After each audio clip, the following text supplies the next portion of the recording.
Everyone thinks a smart dog is easier to train. That is actually not true. And in this video, I put two dogs head to head in the exact same training session. And the results were actually pretty shocking. Let's get into it. See, I first started thinking about this a few weeks ago when I was doing one of my first touchpad sessions with Tommy. I clicked and rewarded incorrectly just a couple times and he picked up on it almost immediately. See, with a lot of dogs, this really wouldn't matter, but with a young Malinois puppy, that mistake gets internalized instantly. In that moment, I realized I was gonna have to be a lot more detail oriented when I was dealing with this dog. And it really got me thinking, are smart dogs actually harder to train? Today we're gonna find out. I've got a little head-to-head experiment planned between two of my own dogs, and I think the results are gonna surprise you. Here's the experiment. I'm gonna take two of my dogs, Aurora and Captain, and I'm gonna teach them both the same exact task in the same exact way. Something neither of them have ever done before or seen. All I want them to do is to take their front paws and put them up on this stool. And I want to teach this as quickly as possible and with as little input from myself. In other words, I want them offering the behavior without any kind of cues as quickly as possible. Now, I kind of already know from their work in the field that Aurora is quite a bit more intelligent than Captain. They are both single-purpose hunting dogs, and they've never done any of this kind of training before. They're the same exact breed, and they're only about a year apart in age, so it should be a pretty good matchup. So let's run this experiment, and I'll walk you through everything that you're seeing along the way. This video is brought to you by me. I want to take a quick opportunity to inform you guys about my new members area. I'm going to be doing a lot more intimate style content, live streams, Q&As. I'm going to take you guys along with me on my work day as I train Tommy as well as my client dogs. So just click that join button down below. We'd love to have you. Now back to the video. All right, so first up here we have Aurora. Starting off with a lure, and we get her up on there almost immediately. Direct lure, right back up on there. So within about 15 seconds, we already have, somewhat part of the behavior that we want to see, and we're getting some rewards on that. That stool's starting to tip a little bit, which I didn't intend, but as you can see, it really doesn't bother her much. So within 30 seconds, we have like 3 or 4 reps in already, and we're on a really solid track to get the anticipation that I'm looking for. So the qualifier, I guess the pass-fail for this experiment is I want the dog to offer the behavior without any cues or any luring or body language or anything like that. I just want her to jump up on there and offer me the behavior to try to get the reward. We're not adding in a verbal cue or anything like that. That would take an extra session, and that's kind of beyond the purview of this experiment. Boom, got another rep. She's pretty much rapid fire right out of the gate, and that is very much her personality, and that is that intelligence that this video is about. You're seeing that firsthand. Okay, this is the first time she knocks the stool completely over. She does not care at all. The reason I'm bringing up that stool so much, I didn't anticipate that this was gonna happen, right? I widened the feet as much as possible because I didn't want them to knock it over, but actually the fact that that's happening completely unplanned, it's giving us some really valuable insights, and we'll go into why that's important here in a little bit. I wanted to try to keep these sessions as raw as possible so that you guys could really see the progression of, how both of these dogs move through this behavior and watch them learn live action right in front of you. So, I had to make a few cuts just for pacing, but trying to keep it as raw as humanly possible on this one.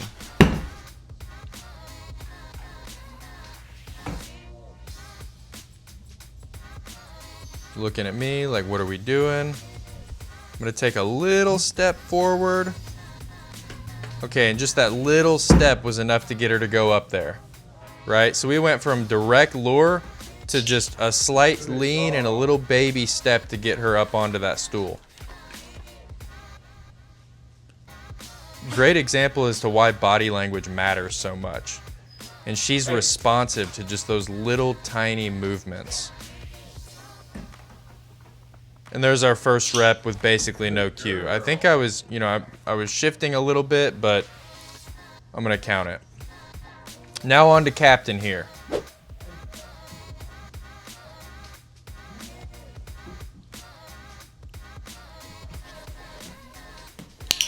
Okay, gonna have to pay for the little half rep.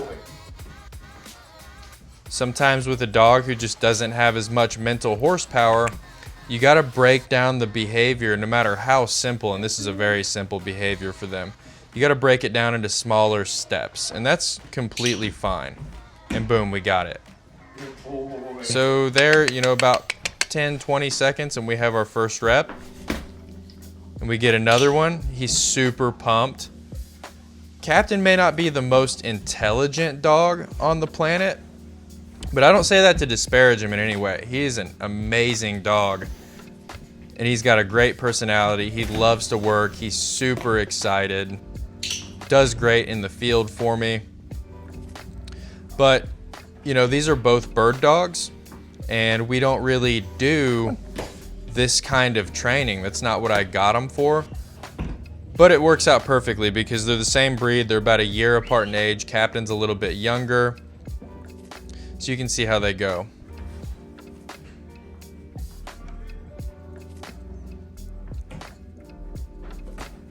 As you can see, he's starting to tip that stool over. And this is right when our session starts to take a turn. He's still doing it for me. He's still excited to get the food. But believe me, that stool tipping over, he's kind of like, I don't know if I want to go up there. I'm not so sure about that. I think I maybe get 1 or 2 more reps out of him here. See, he's up there, but he's like apprehensive. He's like, oh, do I go? He's kind of loading up, like not sure about it, and he's a lot more gentle. And now, if you notice, my luring and gesturing is actually increasing over time, whereas with Aurora, it was decreasing. So I was fading out the lure and the hand gestures and the body movement. And with him, once that stool started tipping on him, I started having to increase that. And now he's going into downs. He's trying to go into the heel. He's confused. He doesn't know what's going on. I'm directly back on his nose with the food.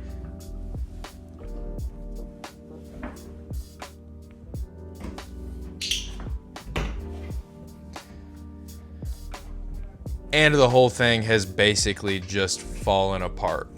So here's what I took away from everything that you just saw. Aurora learned the behavior almost instantly, and within just a couple of minutes, she was offering it no problem. Even when the stool started tipping over, she just pushed on like nothing ever happened. Captain actually learned it pretty fast too when I lured him, but as soon as that stool started tipping, he got way more unsure. I had to increase the lure again just to keep him moving, and eventually he kind of just went to known behaviors and the whole session really just fell apart. Now what you didn't see is I actually attempted this whole experiment first by using a little easy button. The things you press it and it goes, that was easy. And I started with Aurora and it did not go well. See, I really wanted this to be a quick and easy experiment, but it turned out that this specific behavior was a little bit too hard for her to learn in a 5 to 10 minute session. And she absolutely lost her mind. She went straight into frustration and was basically pacing back and forth and scream barking and vocalizing, throwing out random behaviors, and I kind of just had to pull the plug on the whole thing and rethink the experiment. This still gives us a good comparison though. The stool wasn't necessarily as difficult for Captain as the easy button was for Aurora, but it was still a little bit on the hard side when you include the weird tipping thing that was happening. But instead of Captain going ballistic, he just opted out and laid down. He didn't escalate, he just kind of checked out. And that's the difference right there, guys. Smart dogs learn fast, but they also explode fast when the picture isn't totally clear. They're going a million miles an hour, and one single mistake on the handler's part and they just internalize it. So think about this. That stool tipping over during our sessions was not something that was planned, but it functions like an environmental correction. The dogs perceive it as a correction. Aurora, the smart dog, just kept pushing through. She didn't give up, whereas Captain gave in and just laid down. And this is the huge point that people miss. Everyone thinks they want a super intelligent Einstein dog, but if a dog like that is plowing through environmental pressure, they're gonna plow right through you too, unless you're very careful